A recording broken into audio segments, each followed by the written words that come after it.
સૂરે નાઝિઆત સૂરા number 79। બિસ્મિલ્લાહિર રહમાનિર Rahim. અલ્લાહના નામથી જે દયાળુ ને મહાન દયા કરનાર છે। والنازعات غرقا والناشطات نشطا والسابحات سبحا فالسابقات سبقا। કસમ છે સખ્તાઈથી જીવ ખેંચી કાઢનારાઓની, યાની કે કસમ છે સખ્તાઈની રીતે નાસ્તિકોના જીવ, નાસ્તિકોના રૂહ ખેંચી કાઢનારા મલાઈકાઓની, ને કસમ છે ઘણી જ સહેલાઈથી રૂહ કાઢી લેનારા મલાઈકાઓની, યાની કે સહેલાઈથી મોમિનોની રૂહ કાઢી લેનારા મલાઈકાઓની, ને કસમ છે હવામાં તરતા ફરનારાઓની, પછી પહેલ કરી આગળ વધી જનારાઓની। فالمدبرات أمرا يوم ترجف الراجفة تتبعها الرادفة। પછી અલ્લાહના હુકમોની વ્યવસ્થા કરનારાઓની, અલ્લાહના હુકમોને નિઝામ કરનારાઓની, જે દિવસે ધ્રુજી ઉઠનારી ધરતી, જમીન ધ્રુજી ઉઠશે, તે પછી બીજો એક ધરતી કંપ થશે। قلوب يومئذ واجفة أبصارها خاشعة।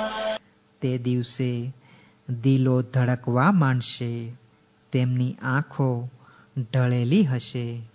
يقولون أئنا لمردودون في الحافرة। નાસ્તિકો કહે છે કે શું અમે મોત બાદ પાછા આગલી હાલતમાં ફેરવાઈશું? أئذا كنا عظاما نخرة। શું ત્યારે પણ કે જ્યારે અમે સડી ગયેલા હાડકાં થઈ ગયા હોઈશું? قالوا تلك إذا كرة خاسرة।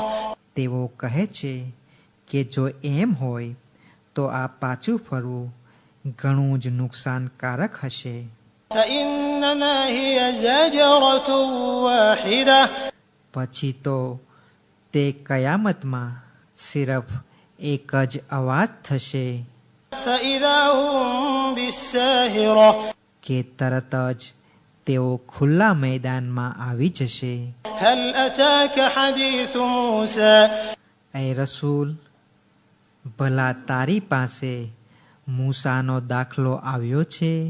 إذ ناداه ربه بالوادي المقدس طوى۔ જ્યારે તેને તેના પાલનહારે તુવાના પાકો પાકીઝા પવિત્ર મેદાનમાં પુકારીને કહ્યું, اذهب إلى فرعون إنه طغى۔ કે ફિરૌન તરફ જા, કારણ કે બેશક તેણે ઘણું માથું ઊંચક્યું છે। فقل هل لك إلى أن تزكى وأهديك إلى ربك فتخشى۔ પછી તેને કહે કે ભલા તને આ વાતની ઈચ્છા છે કે તું પાક થઈ જાય, યાની કે શિર્કથી પાક થઈ જાય, ને હું તને તારા પાલનહારનો રસ્તો દેખાડી દઉં કે જેથી તું ડર પામે। فأراه الآية الكبرى فكذب وعصى ثم أدبر يسعى۔ પછી મૂસાએ અમારી કુદરતની એક મોટી નિશાની તેને દેખાડી, પરંતુ તેણે જૂઠલાવી ને નાફરમાની કરી। પછી તે પીઠ ફેરવી ચાલ્યો ગયો કે જેથી મૂસાની વિરુદ્ધ કોઈ તરકીબ, કોઈ યુક્તિ ગોતી કાઢે। فحشر فنادى فقال أنا ربكم الأعلى۔ પછી તેણે લોકોને ભેગા કર્યા, બાદમાં પોકાર્યું, પછી કહ્યું કે હું તમો સર્વેનો સૌથી મોટો પાલનહાર છું। فأخذه الله نكال الآخرة والأولى۔ પછી ફિરૌનને અલ્લાહે આખેરત અને દુનિયાની સજામાં પકડી લીધો, યાની કે ફિરૌનને અલ્લાહે પરલોક અને આ લોકની સજામાં પકડી લીધો. إن في ذلك لعبرة لمن يخشى બેશક આ બનાવમાં તે શખ્સ માટે ધડો ને સબક છે કે જે બીવે છે. أأنتم أشد خلقا أم السماء بناها رفع سمكها فسواها وأغطش ليلها وأخرج ضحاها ભલા તમારું પેદા કરવું વધુ મુશ્કેલ છે કે આસમાનનું, કે જે તેણે બનાવ્યું છે. તેણે તેની ઊંચાઈ વધારી, પછી તેને વ્યવસ્થિત કર્યું અને તેની રાત અંધારી રાખી ને તેનો પ્રકાશ બહાર કાઢ્યો. والأرض بعد ذلك دحاها أخرج منها ماءها ومرعاها અને ત્યાર પછી જમીન પાથરી દીધી ને જમીનમાંથી તેનું પાણી કાઢ્યું ને તેનો ચારો પણ. والجبال أرساها متاعا لكم ولأنعامكم ને પહાડોને પણ તેણે જ અડગ કર્યા છે, તેણે જ સ્થાયી કર્યા છે તમારા માટે તથા તમારા જાનવરોના ઉપયોગ માટે. فإذا جاءت الطامة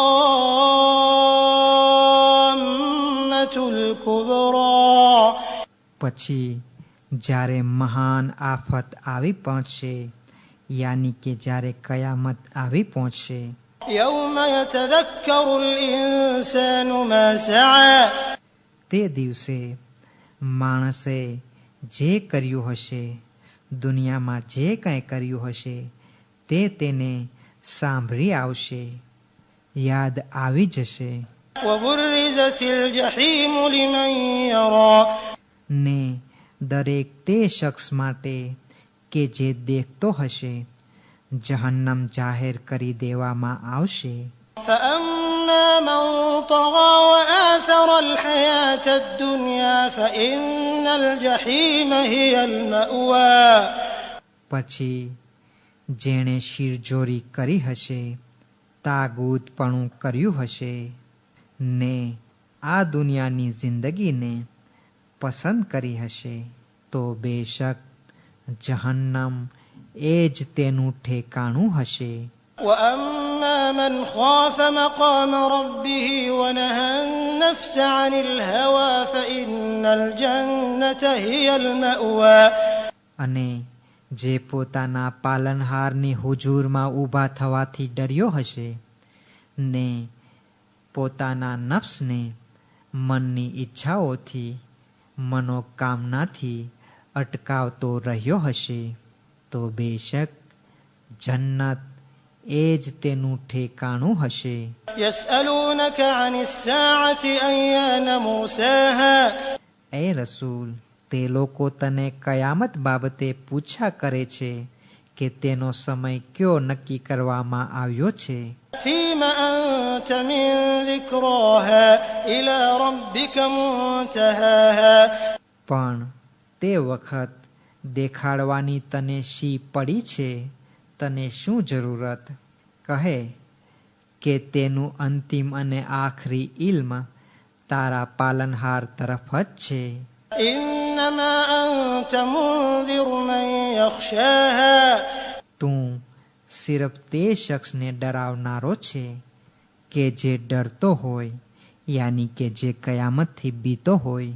كأنهم يوم يرونها لم يلبثوا إلا عشية أو ضحاها જે દિવસે તેઓ તેને જોશે ત્યારે તેમને એવું લાગશે કે તેઓ દુનિયામાં વધુ રોકાણા જ નથી, પણ એક સાંજ અથવા સવાર